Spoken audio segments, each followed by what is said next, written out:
नमस्कार दोस्तों, स्वागत है आप सभी का MPPSC उत्कर्ष में। मेरा नाम है पूजा द्विवेदी और रोज़ की तरह मैं आ गई हूँ आपके पास न्यूज़ इन फोकस के लिए एक एनालिटिकल टॉपिक लेके।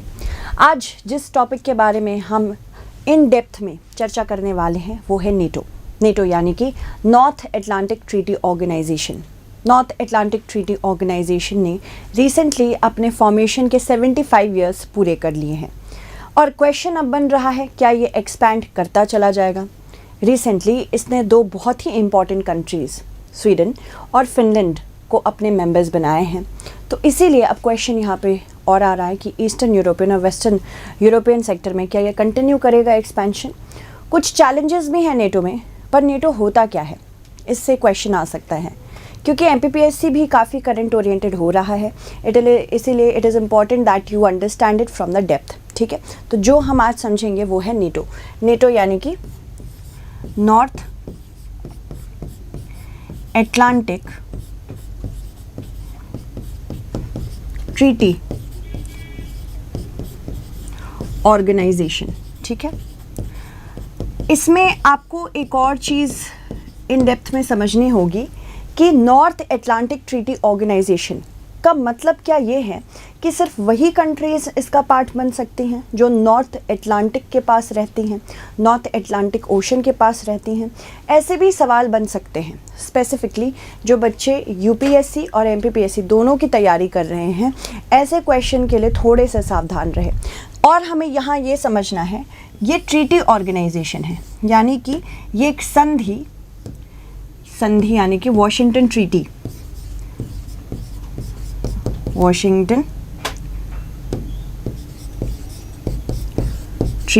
से बनी है। जब भी कोई ट्रीटी साइन होती है और किसी ऑर्गेनाइजेशन का एस्टैब्लिशमेंट होता है तो उसे हम ट्रीटी बेस्ड ऑर्गेनाइजेशन या संधि पर निर्धारित एक ऑर्गेनाइजेशन या निकाय बोलते हैं। ठीक है, तो दो तीन चीज़ें यहाँ याद रखनी है। नॉर्थ अटलांटिक का क्या यहाँ ये मतलब है कि सिर्फ वही कंट्रीज़ इसमें पार्टिसिपेट करती हैं जो नॉर्थ अटलांटिक ओशन के करीब है, यानी कि नॉर्थ अमेरिकन कंट्रीज़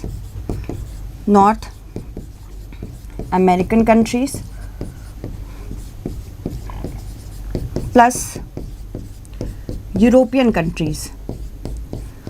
दूसरी चीज़ यहाँ ये जाननी है कि वॉशिंगटन ट्रीटी के थ्रू ये बनी थी, इसीलिए ये एक ट्रीटी ऑर्गेनाइजेशन है। अगर हम वॉशिंगटन ट्रीटी की बात करें, वॉशिंगटन ट्रीटी का सिग्नेचर डेट क्या है? 4 अप्रैल 1949 और इसी के थ्रू क्या आया था? North Atlantic Treaty Organization. तो इतने सारे डायमेंशंस हमें आज अपनी क्लास में देखनी है।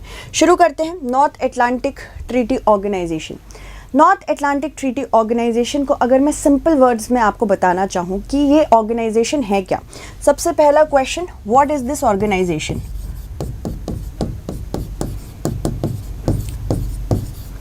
इसके बारे में समझने की कोशिश करते हैं।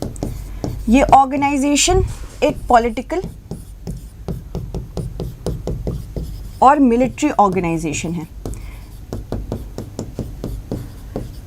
यानी कि इसमें जितनी भी मेंबर कंट्रीज़ हैं उनको मिलिटरीली बहुत स्ट्रांग होना चाहिए, यानी कि ये अपनी मिलिट्री का कंट्रीब्यूशन दे सकें।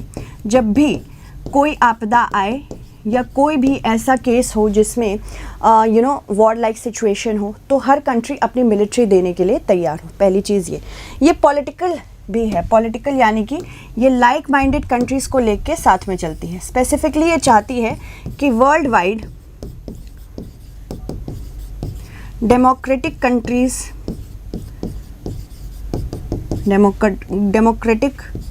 नेशंस और कंट्रीज़ जितनी भी हैं वो साथ में बैठ के दुनिया की प्रॉब्लम्स सॉल्व करें। तो पॉलिटिकली ये चाहती है कि डेमोक्रेटिक कंट्रीज़ का एक बढ़ावा हो। मिलिटरीली ये चाहती है कि कल के दिन अगर वॉर लाइक सिचुएशन हो तो हर मेंबर कंट्री इसमें अपनी मिलिट्री का योगदान देने के लिए सहमत हो। ठीक है, अभी इसमें यहाँ पे एक सबसे बड़ा क्वेश्चन आता है कि इसे बनाया क्यों गया था। ये ऑर्गेनाइजेशन तो है पॉलिटिकल और मिलिट्री, इसे बनाया गया था to contain the expansion of USSR यानी कि सोवियत यूनियन। उस समय इकोनॉमिक आइडियोलॉजी की एक लड़ाई चल रही थी। USA चाहती थी कि कैपिटलिज्म बढ़े, और अगर हम बात करें यूएसएसआर की तो वो चाह रही थी कि कम्युनिज्म बढ़े। अब कम्युनिज्म और कैपिटलिज्म की लड़ाई ने हमें 2 विश्व युद्ध तो दिखाए थे। उसके बाद हमें ये भी समझ में आया कि यहाँ पे कंट्रीज़ पूरा विश्व जो है, पूरा ग्लोब जो है 2 पोल्स में बट गया था, एक जो यूएसए लेड था और एक था यूएसएसआर लेड। तो सबसे बड़ी चीज़ यहाँ पे ये जाननी होगी, यहाँ पे आइडियोलॉजी की लड़ाई हो रही थी, आइडियोलॉजिकल फ्रिक्शंस हो रहे थे किनके बीच में, यूएसए एंड यूएसएसआर। अब यूएसएसआर क्या हो गया है, रशिया। 1991 में जब यूएसएसआर के डिसइंटीग्रेशन हुआ तो बहुत छोटी छोटी कंट्रीज़ उसमें से जन्मी, वो आज हमारे लिए जानना ज़रूरी नहीं है। बस हम इतना जान सकते हैं कि क्यों ये बना आखिर। आइडियोलॉजिकल फ्रिक्शंस हुए यूएसए और यूएसएसआर के बीच। यूएसए चाहता था कि पूरे विश्व में कैपिटलिज्म फैले, जिसमें कैपिटलिस्ट यानी कि प्रॉफिट मेकिंग का एक बहुत बड़ा बोलबाला हो। चाहती थी कि जितने भी इन्वेस्टर्स इन्वेस्ट करना चाहें मार्केट में, उनके पास फैक्ट्री डालने के लिए पैसे हों। पर अगर हम यूएसएसआर की बात करें, यूएसएसआर चाहता था कि कम्युनिज्म बढ़े।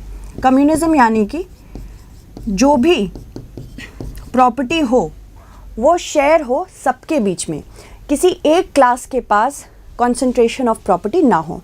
तो यहाँ पे आइडियोलॉजी की लड़ाई हो रही थी। उसी के साथ साथ इकोनॉमिक हेजेमनी की भी लड़ाई हो रही थी। हिजेमॉन कौन होता है? हिजेमॉन वो होता है जो अपनी आइडियोलॉजी, अपने इन्फ्लुएंस, अपने इकोनॉमिक स्टेटस से दूसरी कंट्रीज़ के ऊपर डोमिनेंस दिखाता है। तो यहाँ पे वो भी हिजेमॉनी की लड़ाई हो रही थी। तो यहाँ पे आइडियोलॉजिकल फ्रिक्शंस हो रहे थे और इकोनॉमिक हिजेमनी भी दिखाने की कोशिश दोनों ब्लॉक्स कर रहे थे। अब दोनों ब्लॉक्स इसी की वजह से क्या कर रहे थे, एक दूसरे के लिए एक पोलर वर्ल्ड बना रहे थे। पोलर वर्ल्ड मतलब कि पोलराइज हो चुका था। एक ग्रुप ऑफ कंट्रीज़ था जो यूएसए के गुट के साथ रहना चाहता था, जो यूएसए जैसे थॉट प्रोसेस रखता था, यूएसए की आइडियोलॉजी समझता था। एक गुट ऐसा था जो यूएसएसआर की आइडियोलॉजी से हामी भर रहा था, उसके साथ ज़्यादा अग्रीमेंट रख रहा था। तो यहाँ पे बाइपोलर वर्ल्ड हो गया था। उस बाइपोलर वर्ल्ड के सामने हमने क्या देखा कि यूएसए ने अपना एक खुद का ग्रुप बना लिया, नॉर्थ अटलांटिक ट्रीटी ऑर्गेनाइजेशन, कि रशिया की या यूएसएसआर की जो आइडियोलॉजी है कम्युनिज्म की, साथ ही साथ अंडरस्टैंडिंग ऑफ इकोनॉमी भी फैले ना, पूरे यूरोपियन क्षेत्र में ना फैले, इसीलिए नेटो को बनाया गया था। ठीक है, सिंपल सी बात है। इसकी साइनिंग कब हुई थी ट्रीटी? जिस ट्रीटी के थ्रू ये आया है उसे हम वाशिंगटन ट्रीटी कहते हैं, वो मैंने आपको शुरू में बता ही दिया था। साइनिंग डेट याद रखिएगा क्योंकि एमपीपीएससी बहुत फैक्चुअल क्वेश्चंस पूछता है। तो 4 अप्रैल 1949 को इसका इस्टेब्लिशमेंट हुआ था। ठीक है, अभी इसके मेंबर कंट्रीज़ कितने हैं? मेंबर्स हैं इसके 32। लेटेस्ट मेंबर जो हमारे साथ ज्वाइन हुए हैं, मतलब नेटो के साथ ज्वाइन हुए हैं, फिनलैंड ने ज्वाइन किया है 2023 में और ये 31st मेंबर बना था, 31st मेंबर। स्वीडन की बात करें तो स्वीडन 32nd मेंबर बना है, ये भी आप याद रखिएगा। स्वीडन ने 2024 अभी हालिया मार्च में ही ज्वाइन किया है, ये 32nd मेंबर बना है। और अब ये क्या कर रहे हैं, ये बहुत धीरे धीरे यूक्रेन को भी अपने गुट में शामिल करने वाले हैं। यूक्रेन की पूरी लड़ाई यही है कि हमें नेटो में शामिल करो। बस इस समय नेटो में शामिल इसलिए नहीं हो सकता है क्योंकि रशिया और यूक्रेन के बीच में वॉर चल रही है। अब नेटो का काम क्या है, वो इतने सारे गुट बनाएगा ही क्यों, इतने सारी कंट्रीज़ को अपने साथ इन्वॉल्व क्यों करेगा? क्योंकि इसकी सबसे इम्पॉर्टेंट आर्टिकल जो है वो है आर्टिकल 5, जो बात करती है कलेक्टिव डिफेंस की। सबसे इम्पॉर्टेंट आर्टिकल ये है। और जब ये बना था तो यूनाइटेड नेशंस की ट्रीटी या यूनाइटेड नेशंस का चार्टर हमारे पास था ही। यूनाइटेड नेशंस चार्टर के आर्टिकल 51 को लेके इन्होंने नेटो बनाया, यूएसए ने नेटो बनाया, उसके बारे में भी बात करेंगे। तो नेटो के मेंबर्स जानने से पहले 2-3 चीज़ें और जान लीजिए कि यहाँ पे नेटो बना कैसे है। यूएसए ने यूएन चार्टर की, ये क्वेश्चन आ सकता है इसीलिए मैं बता रही हूँ कि आर्टिकल 51 को लेके क्या किया इन्होंने, नेटो का फॉर्मुलेशन किया। ठीक, नेटो का फॉर्मुलेशन जब हुआ, सबसे इम्पॉर्टेंट आर्टिकल कौन सा है इसमें? आर्टिकल 5। आर्टिकल 5 क्या कहता है? आर्टिकल 5 कलेक्टिव डिफेंस की बात करता है। ये चीज़ आपको बहुत अच्छे से याद होनी चाहिए। आर्टिकल 5 क्या करता है? आर्टिकल 5 कहता है कि कल के दिन अगर कोई भी दिक्कत हुई किसी भी नेटो मेंबर को, किसी भी नेटो मेंबर पे अगर किसी कंट्री ने हमला किया तो उसे कंसिडर किया जाएगा कि बाकी की 31 कंट्रीज़ पे भी वो हमला है। ठीक है, तो आर्टिकल 5 मोस्ट इम्पॉर्टेंट आर्टिकल है। ये कलेक्टिव डिफेंस की बात करता है, कलेक्टिव डिफेंस। अब कलेक्टिव डिफेंस क्या होता है ये मैंने आपको बताया है कि कलेक्टिव डिफेंस क्या होता है। फिर से मैं आपको इसमें समझा देती हूँ कलेक्टिव डिफेंस, जो कि आर्टिकल 5 से रिलेटेड अगर क्वेश्चन आया तो आप बता दीजिएगा। आर्टिकल 5 बात करता है कलेक्टिव डिफेंस की। कलेक्टिव डिफेंस क्या होता है? कलेक्टिव डिफेंस कहता है if any country attacks any of the NATO member, attacks any of the NATO member country,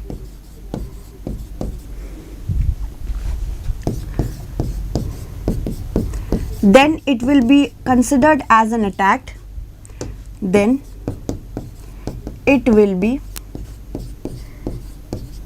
considered as an attack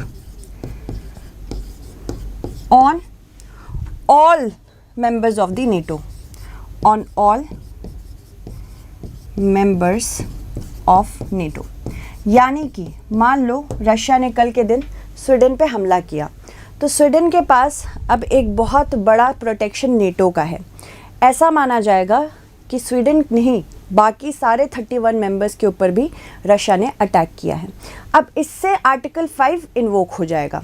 article 5 का इस्तेमाल करके नेटो कलेक्टिवली जिस कंट्री ने स्वीडन पे हमला किया होगा उसके खिलाफ जा सकता है।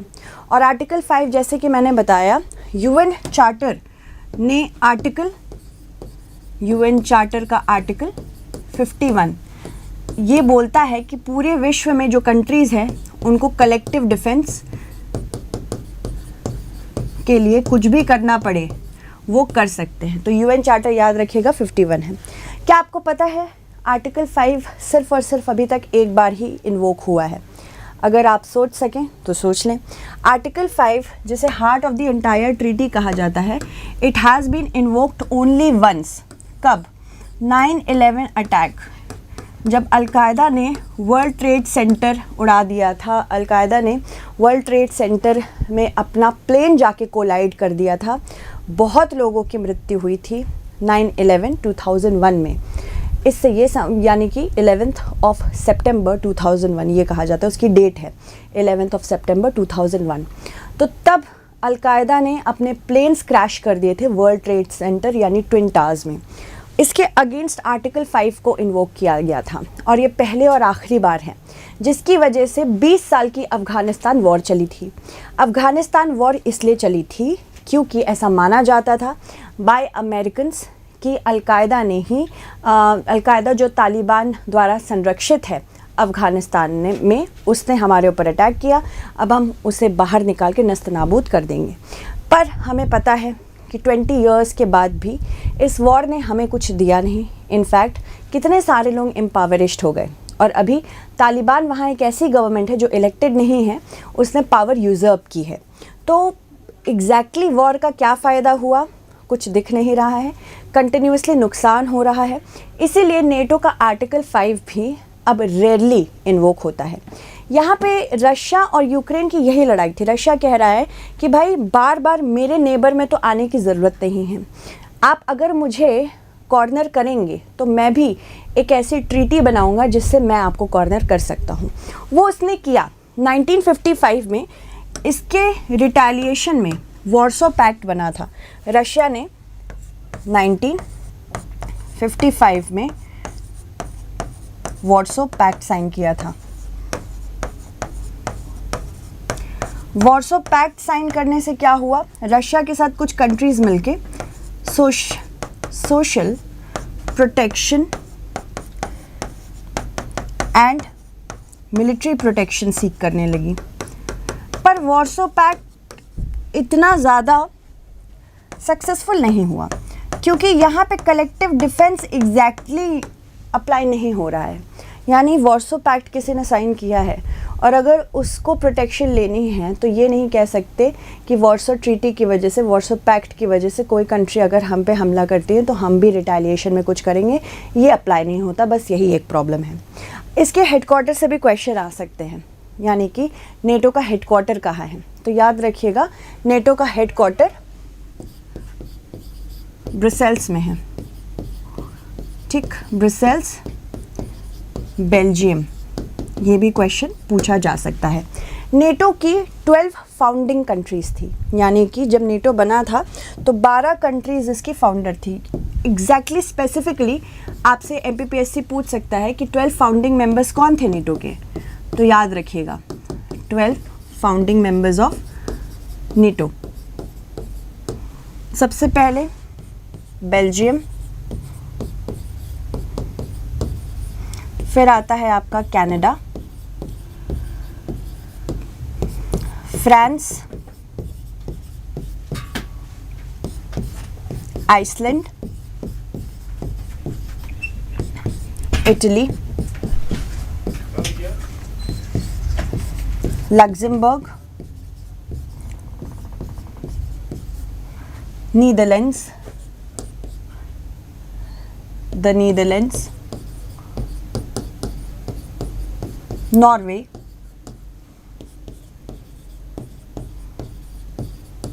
Portugal, USA, UK. कितने हो गए?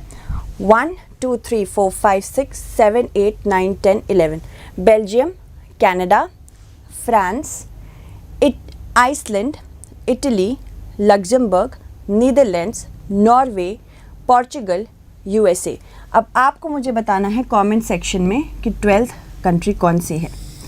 ठीक है, जल्दी से मुझे कमेंट सेक्शन में बताइएगा कि यहाँ पे किस कंट्री का नाम होना चाहिए।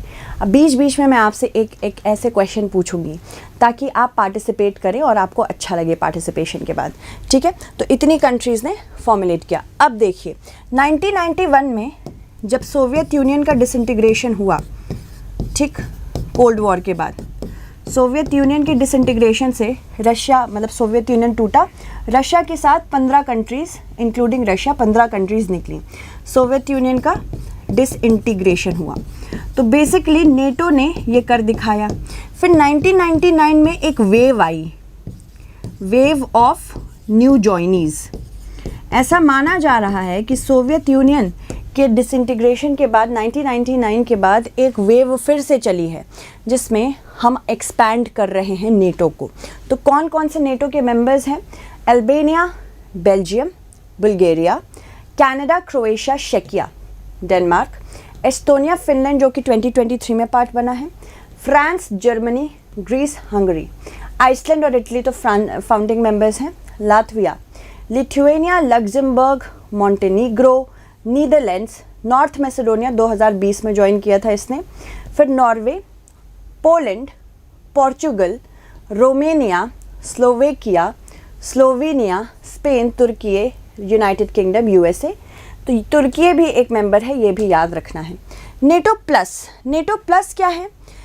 अभी तक क्वेश्चन था कि नेटो सिर्फ यूरोपियन कंट्रीज़ या नॉर्थ अटलांटिक ओशन के पास जो सटी हुई कंट्रीज़ हैं उनको ले रही है। नेटो प्लस एक ऐसी बेसिक अंडरस्टैंडिंग या एक कंसेप्ट हम बोल सकते हैं जो कहती है कि नेटो मेंबर्स जो 32 मेंबर्स वो हैं ही, पर कुछ कंट्रीज़ हैं जो हमारा पार्ट बन सकती है without exactly being a part of NATO, तो इसे हम नेटो प्लस कहते हैं। ठीक है, तो ये एक कंसेप्ट है, we can call it an agreement, a concept, not an agreement exactly, it is a concept, it is a concept that wants to explore the idea of NATO expansion, explore the idea of NATO expansion beyond the current setting, beyond the current setup, especially in Asia, especially in Asia and West Asia, near Indo-Pacific region as well, Indo-Pacific region as well।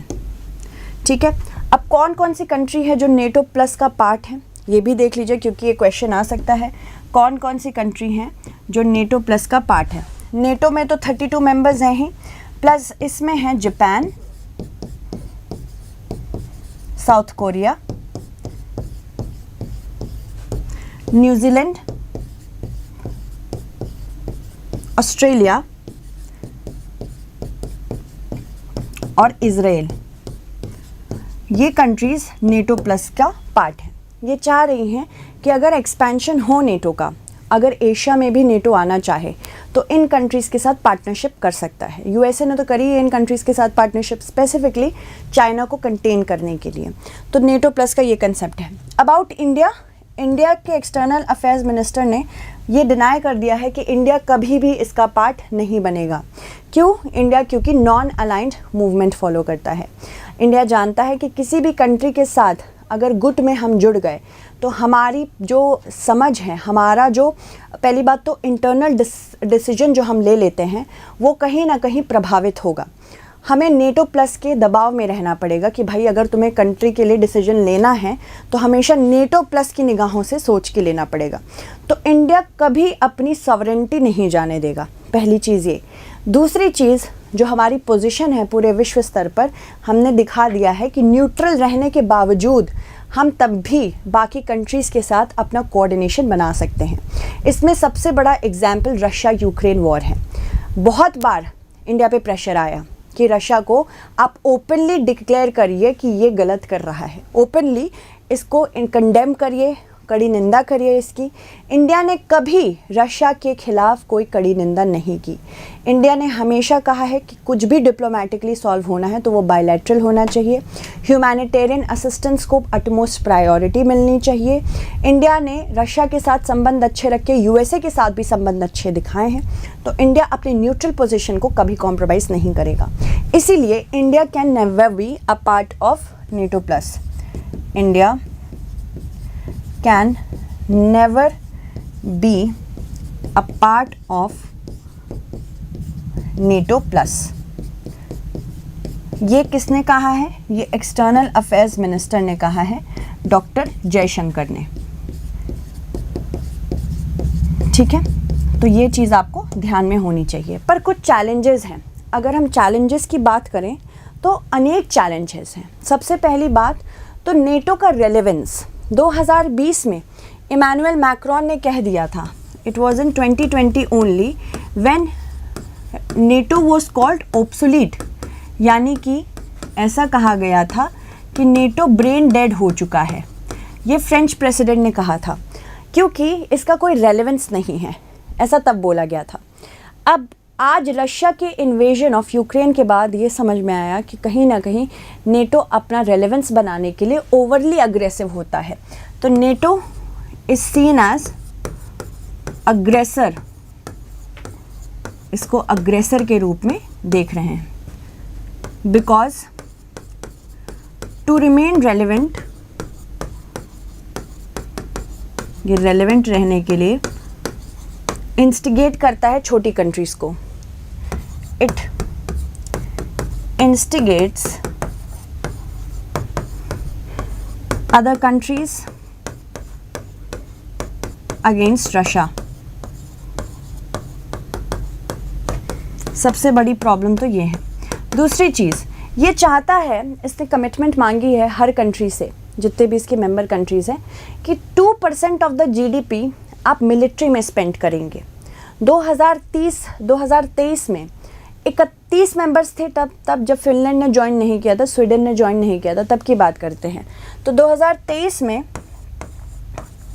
30 में से सिर्फ 11 countries थी जिन्होंने अपने GDP का 2% on military खर्चा किया था। अब जब खर्चा ही नहीं होगा तो मिलिट्री का ऑर्गेनाइजेशन, मिलिट्री का अपग्रेडेशन कैसे होगा? ये बहुत बड़ा चैलेंज है यूएसए, ये बहुत बड़ा चैलेंज है नेटो एज अ होल। और साथ ही साथ NATO itself is divided, NATO itself is divided into groups. कुछ ऐसी कंट्रीज़ हैं जैसे कि तुर्की है, इसमें सबसे बड़ा एग्जाम्पल हम तुर्की का देंगे। तुर्की एक ऐसी कंट्री है जिसने बहुत लंबे समय तक फिनलैंड और स्वीडन इनके एडमिशन के ऊपर रोक लगाई थी। अब आप सोच रहे होंगे कि तुर्की ऐसा क्यों करेगा? देखो, तुर्की के खुद के भी अपने इंटरेस्ट हैं जो पूरा करने के लिए वो एक तरह से स्वीडन और फिनलैंड के जो ब्लॉकेज लगाया था, बाद में तो हटा दिया गया, पर तुर्की ने लंबे समय तक किया था, जिससे हमें ये पता चलता है कि गुटों में बंटवारा था। अब आप सोच रहे होंगे कि एक कंट्री भी ऐसा कर रही है क्या? कोई एक कंट्री नेटो में ऐसा कर सकती है कि अगर उसे पसंद ना हो तो वो किसी कंट्री के एंट्री पे बैन लगा सकती है? बिल्कुल लगा सकती है। रीज़न पता है क्या है? यहाँ पे वोटिंग कंसेंसस से होती है। ठीक है, मैं एस्टेरिक बना दे रही हूँ ताकि आप इसका आंसर यहाँ देख सकें। Voting in NATO is done on consensus or is done by consensus। इसका क्या मतलब है कि अगर हमें किसी कंट्री को नेटो का मेंबर बनाना है या नहीं बनाना है, जब तक अभी 32 की 32 कंट्रीज़ उसमें हामी नहीं भर देंगी, तब तक दूसरी कंट्री से ज्वाइन नहीं कर सकती है। तो it takes the consensus of all 32 members, 32 bracket में हम लिख देते हैं ऑल मेंबर्स शुड अग्री